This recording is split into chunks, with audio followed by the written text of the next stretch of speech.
That's friendship right there for you. That is friendship. And then there's that. So, good morning, and let's talk comics. Yes. I hate how much that is caught on. Way too excited about that. I can't embrace it. It's so corny. You're trying so hard. Hey, you read Devil's Highway too? Yeah, I did. I told you I did. I thought you were like, I'm gonna read that shit. I told you I was going to. I said I'm gonna read it too. It's Ben. We just talked about it a minute ago. It's Ben Percy.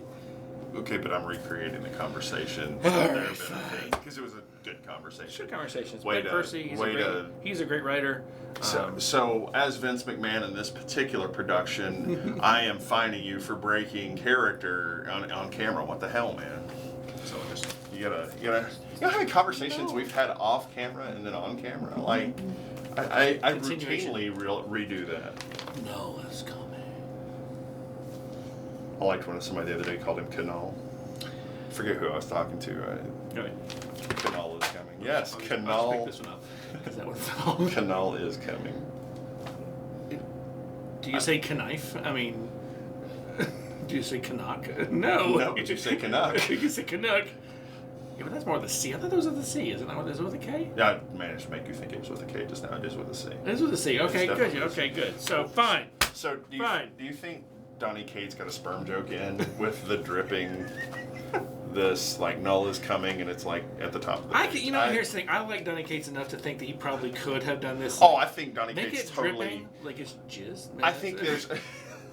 I think there are moments when he can't help himself but do something a little mischievous like that. the redneck in jokes that come into Marvel, and Right. the Marvel jokes that are in Redneck they're subtle, but you know they're there. He's just a genius when he writes stuff. So I do love. I had a customer come in Friday. You didn't bring your copy of Firepower. Oh, the big book. No, I forgot all about it. Crap. It's in the stack, but anyway. So apologies, everybody. So I forgot to bring my book. So we have to invalidate the whole frickin' episode. Done! Get here prepared. Yeah, I said this lady come in and she wouldn't give anything, but she talked. And then she saw Null is coming and she got excited. No, she was like, I'm interested. That scene from Ted. I'm really interested in Neil Gaiman. I'm like, oh, okay, cool. So Who is I it? said, well, really, honestly, I said, if you're going to do Neil Gaiman, you got to start with Sandman. Because you read all the books. I'm like, we got to do Sandman. And I said, she said, what else do you have that's similar to it? Because we're still doing that buy two, get one. And I'm like, well, honestly, I'd recommend God Country from Donny Cates. She said, who's Donny Cates? I'm like, who's Donny Cates? Well, I could be more comfortable with this story if somebody came in and was like, so I really like Donny Cates' God Country, but I need something like it. And you're like, have you ever tried Sandman? Right. Who's Neil Gaiman? Like, at this point. But here's the thing. So if you have non-comic book people who don't know names, who haven't read comic books in a very long time, and this fantastic lady, she was like, I have friends who keep telling me I need to read comic books because I love the books. I'm like, well, if you're going to do Neil Gaiman, I can give you a list of 8 different things that are amazing comic book wise, but you got to start with Sandman. That's really the beginning. Preludes and Nocturnes is a fantastic way to start. But I gave her Money Shot. She wanted to buy Money Shot. She wanted to buy. This was during the first week of quarantine. We've had this conversation before. Yeah. Well, no, this is this week. Seriously, this was this week. She bought Money Shot. She bought God Country. She bought Huck. Both Sandmans and something else I can't remember. But she walked away. And she's going to come back and be like, Neil Gaiman who? She literally is going to come go. Okay, I love Mark Millar. I don't know who the man is, but I want to make out with him. So it's good. And her husband actually wound up buying all 3 issues of Last Night on Earth. He wanted the graphic novel because you're out of them, and he was like, well, do you have the issues? I'm like, as a matter of fact, I do. It's actually less expensive than the graphic novel. Yeah. But it's a hardcover. It's a beautiful graphic novel. It's that big bound, just like Harleen and Damned. It's really good looking books. Anyway, I don't have any of those. I may have to invest. They're an interesting side conversation that I'm going to eventually get into and talk about my new. Well, one thing that bad with the Damned collected is editions. They blurred out the Batwing. No Batwing? No Batwing. I don't know if I can justify keeping Batman Damned #1 in a physical copy just because it has Batman's penis in it. But it's a legendary book. It literally is sitting in my we Barca may never lounger. ever see Batman's penis again. It may never happen. Sitting in my Barca lounger with my grandchildren, and they're sitting on my knees, and they're like, "Tell me about your comic book collection, Granddad." And I'll be like, "Once upon a time, Oh my God. let me show you about Bruce Wayne's wing." So we're doing Adam Sandler. This is now? really valuable. You're doing Adam Sandler. I'm doing what the fuck I want. That was Adam Sandler. That was not It Adam was Sandler. No. As Adam Sandler being an old man, it was. No. Sure was. Did No. you watch 50 First Dates recently or something? No. No. Just very serious no. So this was a decent little week of no, it wasn't. This was No, a it wasn't. crappy It was week of pathetic, This was yeah. a sad, crappy week for comic Let's books. boot because you're going to start commentary on the Yeah. week instead of giving the preamble. By the way, our if- YouTubers probably care nothing about. If you didn't get one of these books from your local comic book store, please go get one. They're free, but it talks all about Empire. In fact, it makes there's some articles in here. There's some interviews. It's actually pretty good. This is good. If you're gonna read Empire, this is a good way to do it. God, I hope that. I hope that is the capture Unnecessary. image. I hope the thumbnail is yeah. Because you know with the thumbnails. Yeah, it gives me like 5 options, and I always pick the most embarrassing one for one of us. Usually me. No, typically Bending it's over me. my bald spot. Yeah. Don't bend over with your bald spot. All right, let's go. Ooh, that sounds like a speed dating tip.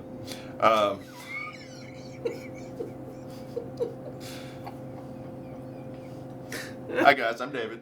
And I'm Garin. And we are the Print and Panel Podcast. And today we are going to talk about comic books. We're talking a review of the July 1st paltry offering that these companies gave us. Now, Get a little spit on me that time. It's uh, paltry. It's paltry. right in my eye. Good. Okay, now.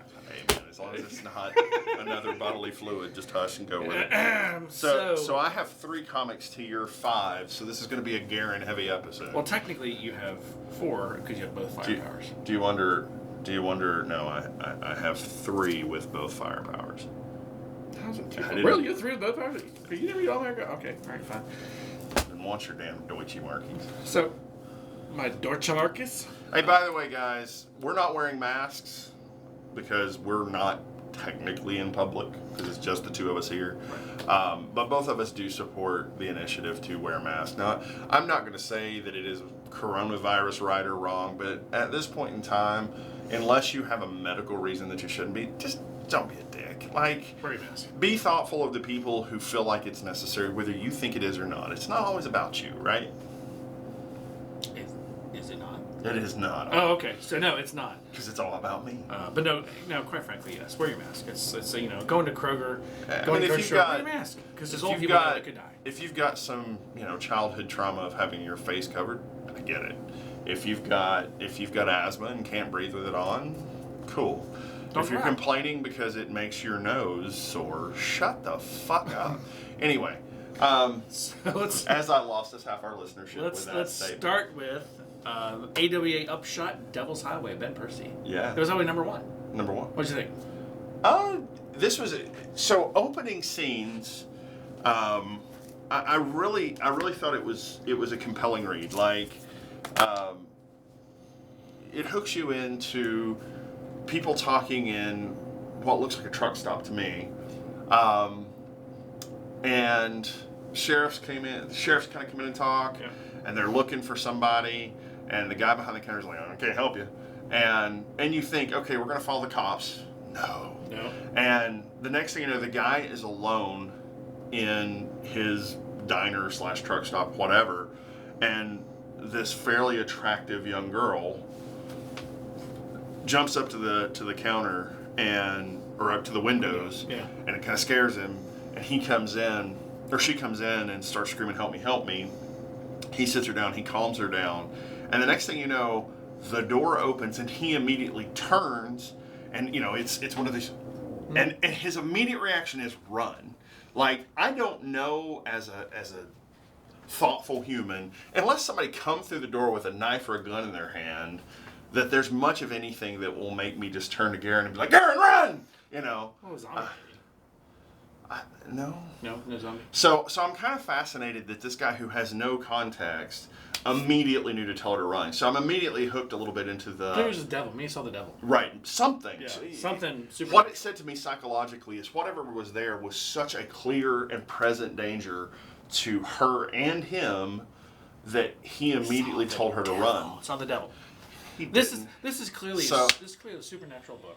I think it's what I like about it so much. And Why AWA. do you go to the devil? Like, It's supernatural. well, It's- except for the fact that there's a clear context in the book that has what looks like Norse runes on it. but that doesn't mean it's not the and- devil. It and- could be the devil. And so there's the big thing on the guy's chest. a snake curled up on it. Yeah. It's So anyway, God, such a child. So, The fact that I can ramp you up is just the best part. Like, would you shut up? So the next thing we cut to is the guy's daughter, who is like every badass manic pixie dream girl ever, only with muscles.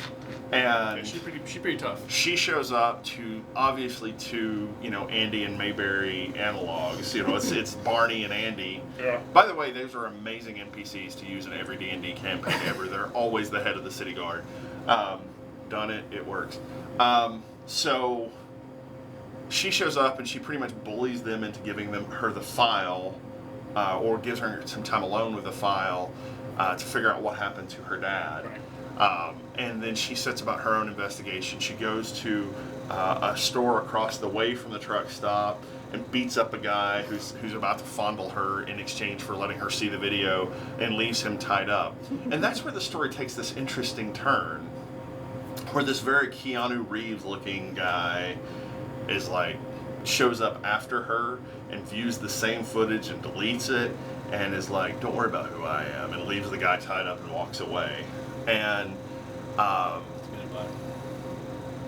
or the devil. You ever see the movie Inside Man? And the whole time you're like, oh, that's the Inside Man. Ooh, that's the Inside Man. Now go over that Inside Man. He's the Inside Man. That's a trash can. I know that, but that's the Inside Man. You see the movie Inside Man? Well, I did not have that experience seeing that terrible movie. Yeah. Try going with 3 drunk people to the movie theater and sitting in a balcony. That was fun. I would have thrown 3 drunk people off the balcony. That's why I don't hang out with drunk people. Almost did. That was an interesting night. Yeah. Kept saying, So anyway, that trash can's the Inside Man. Anyway, we've got 5 issues of this series. Clearly some interesting supernatural things happening. We see them investigating a different murder. They find a body, and the body has the same sigil that her father had cut into his chest, cut into her chest. And as they're kind of glowing too. Like, yeah, this wasn't just as they're sitting there talking, a snake crawls out of the corpse's throat and curls up on the sigil and makes the sigil.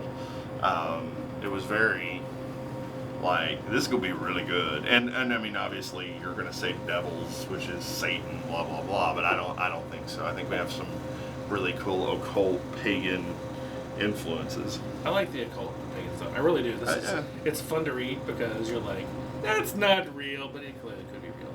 So guys, now if you want to fast forward through Garin talking through 2 issues of other comics, so we'll get back to talking. This is one we missed because we got shorted on Plunge. You're cheating. It's Joe Hill, number 4. It's not cheating. We talked about this last week about cheating. It's a cheating. If you missed it, couldn't read it. So, I love this book. It's been fun because very much a Jaws or Poseidon Adventure kind of thing. So these people are going to go salvage this boat, which has been in the ocean underwater for 20 years. But they start get these signals from it. They go into land and they see the devil. Yes, they technically do. So they all the crew from the ship has been stranded on this island for years, but they have no eyes. But you figure out why this issue why they have no eyes, because there's an alien snake centipede thing living inside them, or many aliens living inside them. Didn't Stephen King write that story with shit weasels? Dreamcatcher.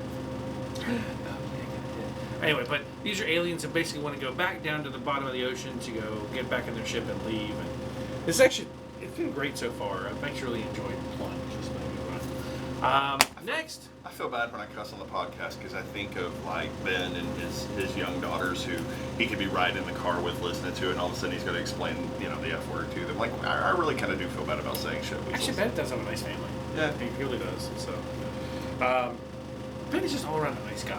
I mean, this isn't the Ben Show. Stop. Tell us about this comic. It's not the Ben Show, but no. Let's talk comics. Shut up. So let's talk comics. He made a T-shirt about Let's Talk Comics. That was great. So sorry guys, I just side railed the whole thing. All America Comics.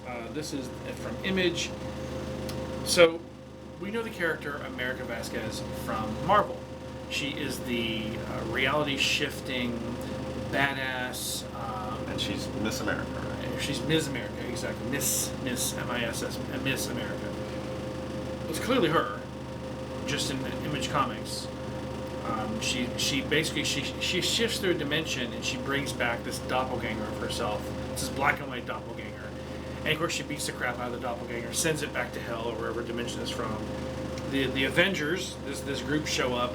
They look exactly like the Avengers. It's not the Avengers It's not because the Avengers copyrights. because copyright, but it's a female Thor with a weird-looking hammer. And it's clearly Captain America, but not called Captain. That Anyway, comic could have gone a whole different way if that was a transsexual Thor with a funny-looking hammer. I mean, I'm just saying the way you put it. You evoked a middle image for me.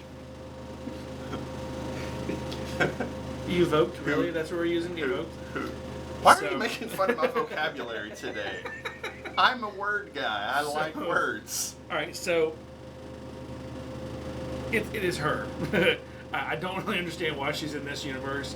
There's supposed to be a one shot, but I think it's going to continue on because essentially she goes to what's Latveria, essentially defeats all the Doom bots, confronts not Doom but Foom. It's literally the rhymes with Doom, and it's like.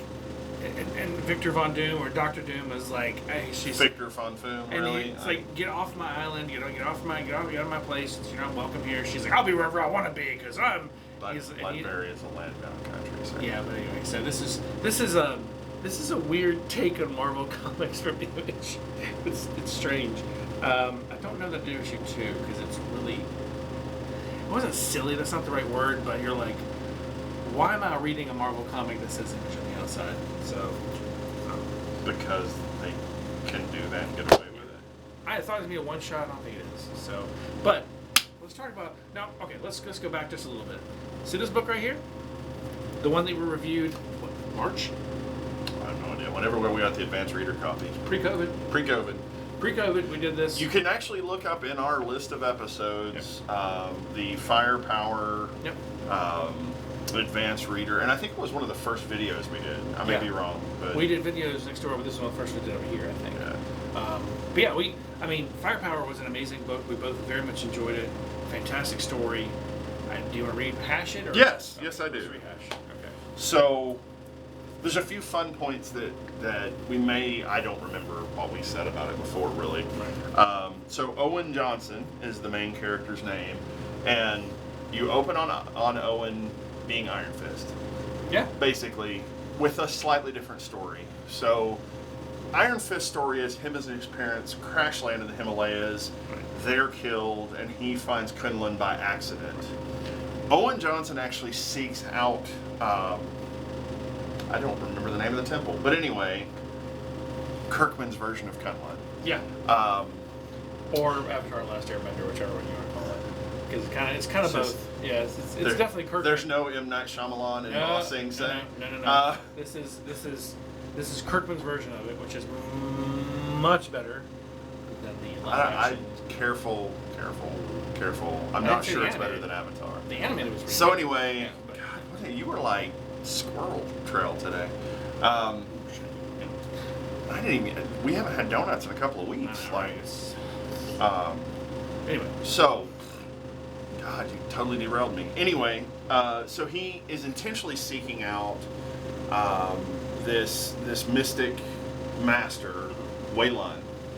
Yeah. And the reason he's doing it is, at the beginning of the book, seems to be because he has mastered all the martial arts below there. It's like he's done everything you possibly can do. He's gotten to the top of the top of the top, and now it's like, I need more challenge. But there's a deeper reason he wants to find. So he is Asian American, and I kind of hate. I've really come to hate those qualifiers. Like, we're all American, but anyway, he is of Asian descent. Yeah. And very mixed race though, because it's like it's very indeterminate. If you see him in the book, it's very indeterminate what racial ethnicity he is as compared to Wayland. Yeah. Wayland's clearly Chinese, or he's clearly Caffeine Nicotine from the Marvel Universe, which is amazing. Right.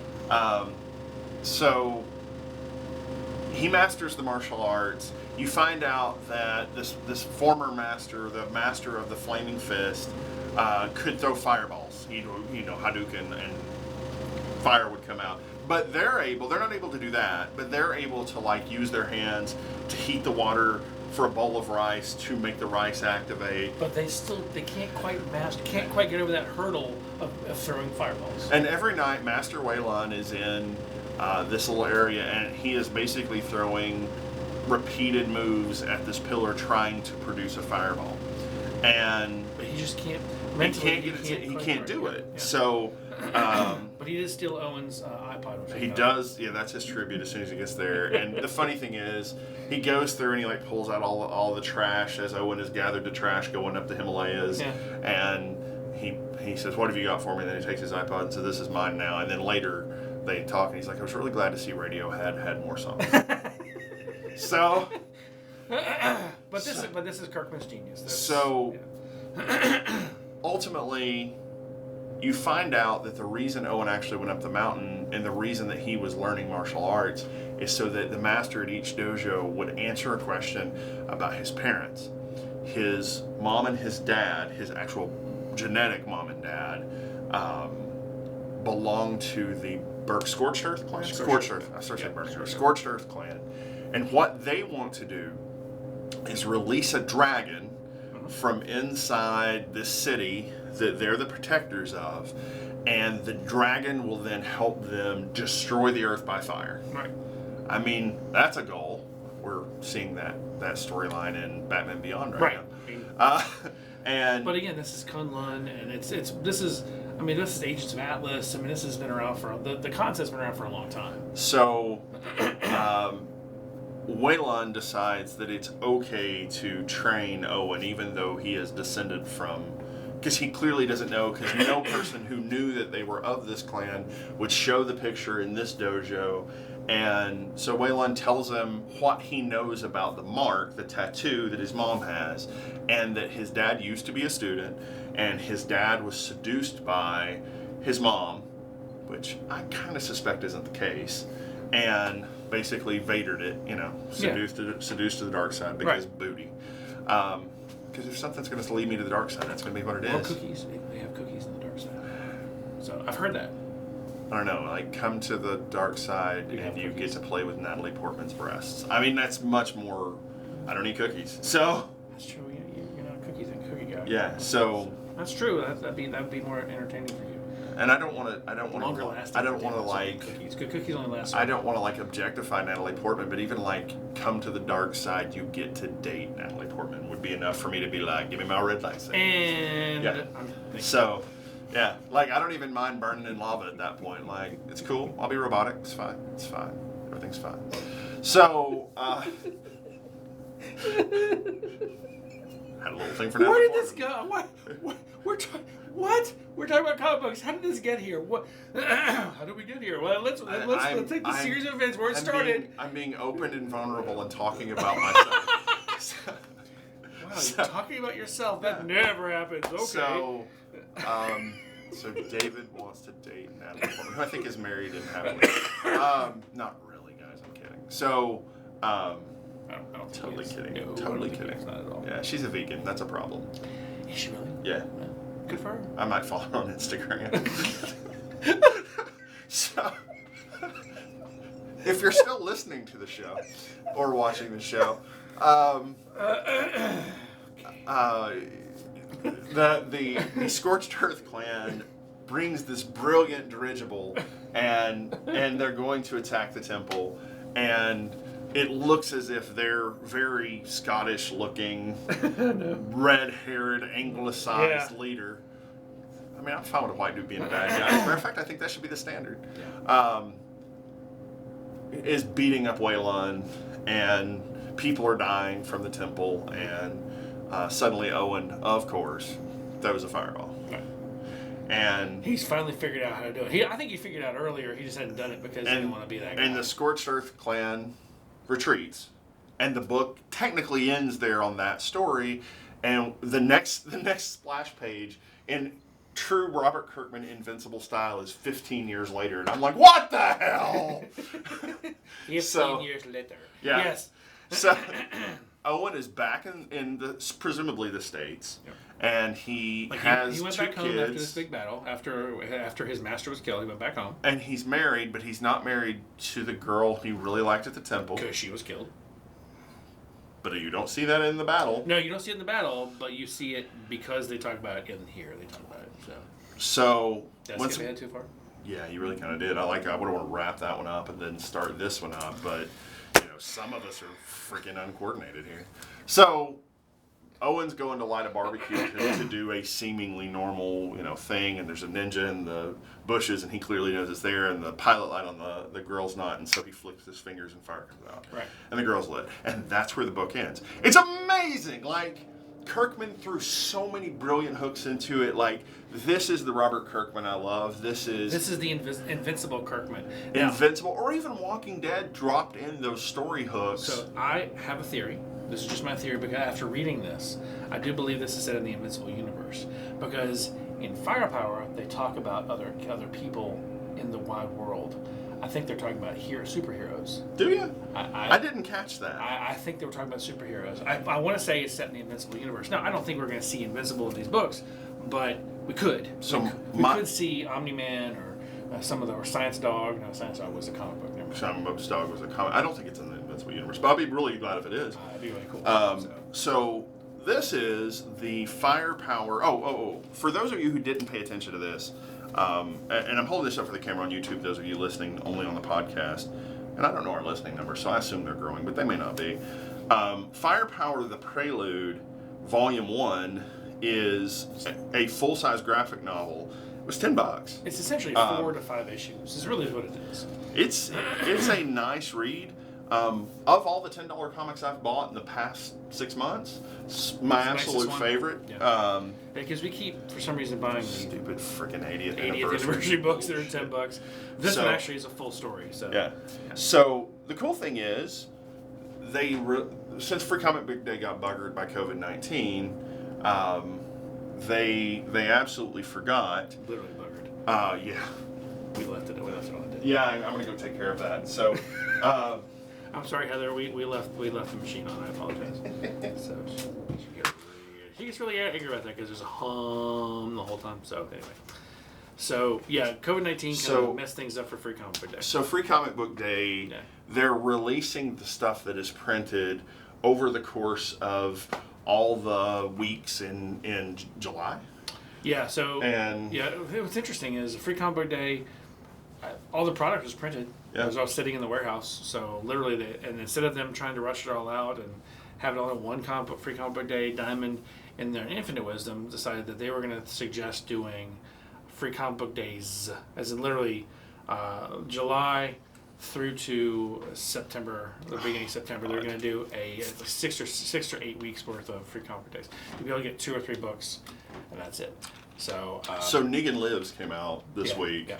Now, guys, for those of you who pointed out in our discussion group on Facebook that we didn't call out Negan Lives, neither of us read The Walking Dead. Well, I mean, I read The Walking Dead for a long time, but I stopped at about issue 120. It just stopped being interesting. I stopped at about issue 80. So it's not that I don't like the character. It's not that I don't like the writer. I clearly like Kirkman. But I just wasn't excited about Negan Lives. Now, as a speculator, had we done books on a budget, I might have suggested going out and grabbing, 15 copies of Negan Lives, because it probably is going to be being worth $1 or $2. I think that what's nice about it is it was a free comic book to stores. So Image said, hey, listen, we're going to do something special. We got Kirkman to come back and write a small story arc with Firepower at the back. Literally, it's huge Firepower. Like 4 or 5 pages are Firepower. Because I'll write it, but you've got to put the book I really care about in there. Right. Okay. Which is fine, because he's the CEO of Image Comics, so they didn't get him to do I thought he was just CEO of Skybound. Is Image too? I thought he was the whole 9. Oh, maybe. Okay, yeah. And I might be wrong. I might just be giving fake news. I had forgotten about that. I am part of the problem. But anyway, so Firepower, Free Comic Book Day. I was not excited about this. Garin was like, you got to get it. You got to get it. And I'm like, it's really good. Do I got to? Essentially, it's issue 1. This is it though? Takes up right as the graphic novel ends. Boom! It's the party. It's the party. Yeah, exactly. See, I expect issue 1 to open on the fight between him and the ninja. So let's go back a little bit. So we know there's a ninja in the tree, right? We know that's there. Now, of course, what you see in the book is you see the mom. And it's a scorched earth. You see the 2 kids. Exactly. You see the 2 kids. You see Owen, and they're all getting ready for this party. Of course, Owen knows exactly what's going on because he's hyper aware. You see the older kid, the daughter. She's like, why do I have to be here? I don't want to be here for this party. The younger kid's like, I can't play my game at all. No. Him and her race to the store. Yeah. Because they don't have buns, and he clearly uses his abilities to get cheats. Way ahead of her. And so she gets to the store. She's like, I beat Dad. He's like, what took you so long? What? He's like standing there with she's pushing a cart and he's standing there with a basket. And he's like, this is all. He's already got his stuff. And then she's flirting with a boy, and then he sees one of his old compatriots, one of his old teammates from Kunlun. We'll call it Kunlun until we can memorize what it is. Sorry, Robert Kirkman. Students pulled him to the side. He says, "We need to meet midnight at the ball field at the high school." And of course, Owen says nothing, and then that's it. The daughter's like, "Who's that guy?" I don't know. I mean, it was like complete denial. So they get back, and Owen's very distracted on their walk back home. And he says, "Well, I was thinking about." And she's talking about this boy, and he's not paying attention, and the daughter just says, "I'm pregnant with his kid." And he's like, "What now? What?" Like, oh. And for me, that was one of those points where this comic became valuable because I've got kids, and I've been in that situation where my older daughter is telling me something, and I'm thinking about work or thinking about how I'm going to get you to focus during the podcast or whatever. And what? I'm focused. I'm right here. I'm focused. And she drops some outlandish thing because I'm not paying attention. I mean, I was like, oh, human moment. Like I was paying attention. I heard you. I did that with Heather all the time. I make her think I'm not if you paying have attention. to say If you have to say I make her think I'm not paying attention when I really am. It's pretty funny. 90% of the time I'm thinking about boobs. I mean, fair. I'm not paying attention. So yeah, I stare happily off into space. So we get to the party. They're back. Of course, the mom, by the way, is a cop. She's pissed because they're late. And so they go through the party, and everything seems fine. Everything's good. They have the healthiest, most unrealistic relationship ever. She's like, "Oh, phooey guy, you're late for your own party," and the kids are like taunting him because and his adoptive because he's he a doctor? He is his adoptive parent. Oh yeah. And of course they're like, "We're proud of you," and he says, "Okay, like whatever." And at the end of the night, she's going to bed. He's like, "Oh, I'm gonna go sit downstairs and watch TV," and he goes to meet this guy on the ball field. He's like, "Dude, I have my own life now. You need to go away. Don't come back here again." He says, "But what's happened is this is what's going on, and the Fire Clan's going to attack us." And he's like, "I don't care. Go away." And basically, he blames this guy for his girlfriend's death, which we don't know about in the book. We don't know she's dead. I mean, they may have inferred it in the book a little bit, but anyway. So. Oh yeah. Unless I missed something, the Free Comic Book Day is the first place where we know she's dead. And that was the confusing part to me on the 15 years later is why he wasn't married to her because they very clearly. Oh, yeah, that was the thing. And even though they weren't supposed to, even though it was completely forbidden. I don't think she's dead. You think she's the ninja? I don't think she's part of the Scorched Earth clan. Well, she may be hiding in. Or she may have infiltrated the Scorched Earth clan. Partially could be. So. She could be the ninja. So he basically embraces his guy, who this is his friend. They have a little fight. Was it Ma Gong? It was Ma Gong, yeah.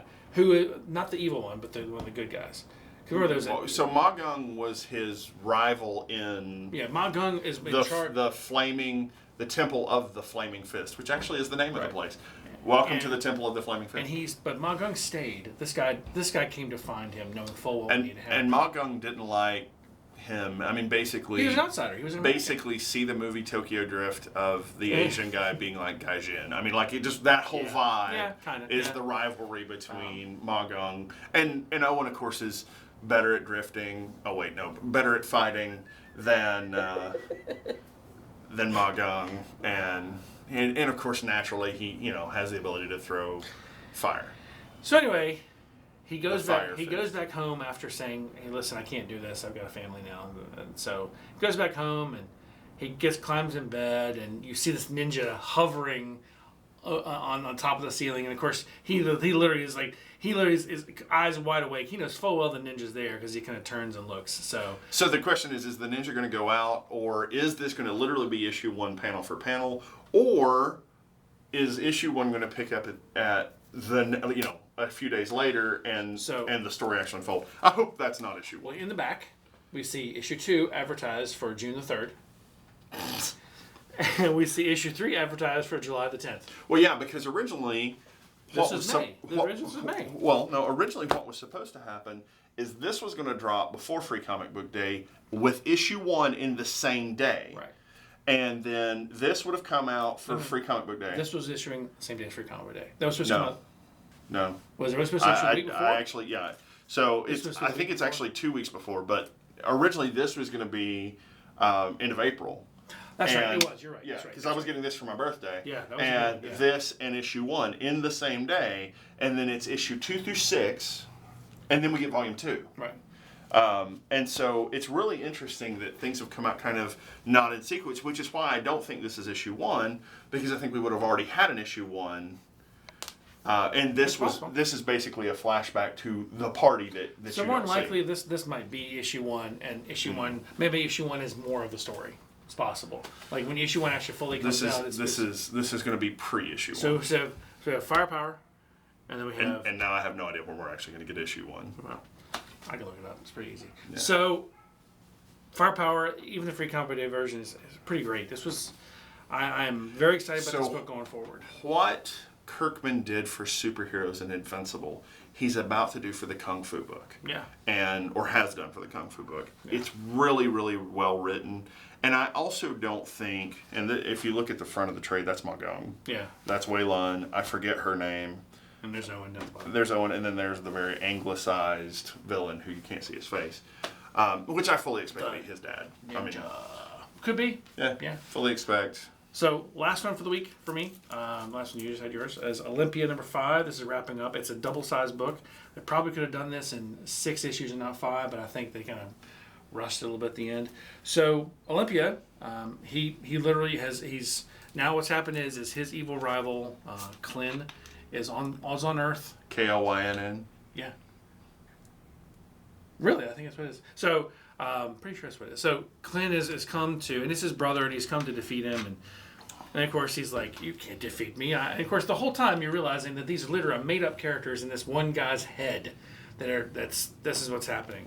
So So his Loki. Exactly. So the writer has now come. He's at this place, and he's at this town where they're destroying everything, and he goes to go buy guns. He didn't buy them. He's just picking guns up off the shelf because there's no one there anymore. And it takes the kid with him, and the kid's like, I can't have a gun. It's like, no, you're a kid. You can have a gun. That doesn't make sense. Okay, whatever. So instead of him being able to shoot anybody, the gun's taken away from him by this slag monster thing, and he does pick up one of those double-edged sword things, and essentially the writer, which predictably sacrifices himself. What is a double-edged So essentially sword it thing? has this round buckle in the center where you hold it, and it's got basically part of it down here, and then it's got 2 little swords going up to, so it's double. That's a double-edged. It's a sword on each side. Anyway.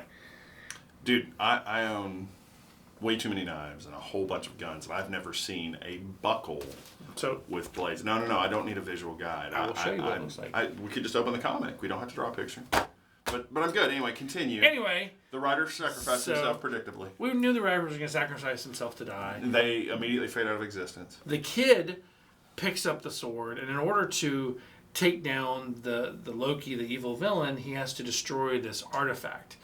When he gets the artifact to destroy it, he phases out of existence. Literally, it looks like he's going to heaven.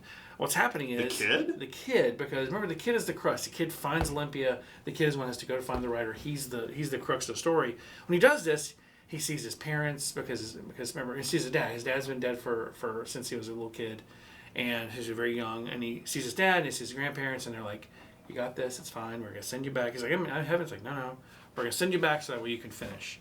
And so, as the kid is trying to destroy this artifact, Klin is trying to stop him, and of course the dad comes in and basically gently pushes him to where he needs to go. It's actually pretty great, and this is kind of where the story, basically everything kind of disappears, including Olympia, and everything that disappears.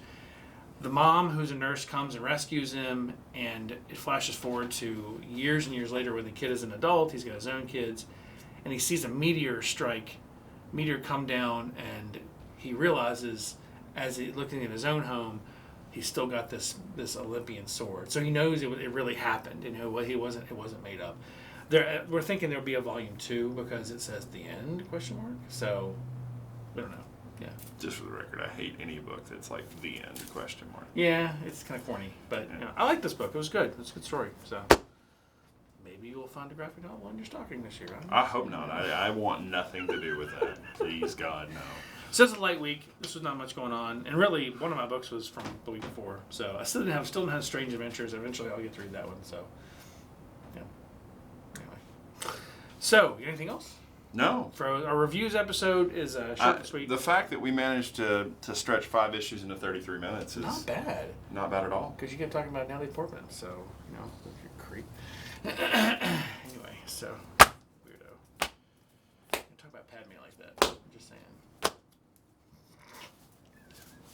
All right, guys. Thanks Queen for listening. Amidala. Thanks for watching. Please come join us on our Facebook group, Let's Talk Comics. Social media. Are we still on Facebook? We're still on Facebook. It's Facebook and Twitter. Our professionalism knows no freaking bounds. I quit. Facebook, Twitter, and by the way, get ready for some intensive interviews and things in the next few months. We're gonna ramp it up and talk to comic book stores. He's gonna manage to get me a Natalie Portman interview, and I'm we just gonna go. We have a big interview scheduled for the weekend of August the 8th. We're going to be hosting the Cult of Dracula event at Nirvana Comics, Knoxville. Should be kind of fun. So, Okay, love you, bye. Later.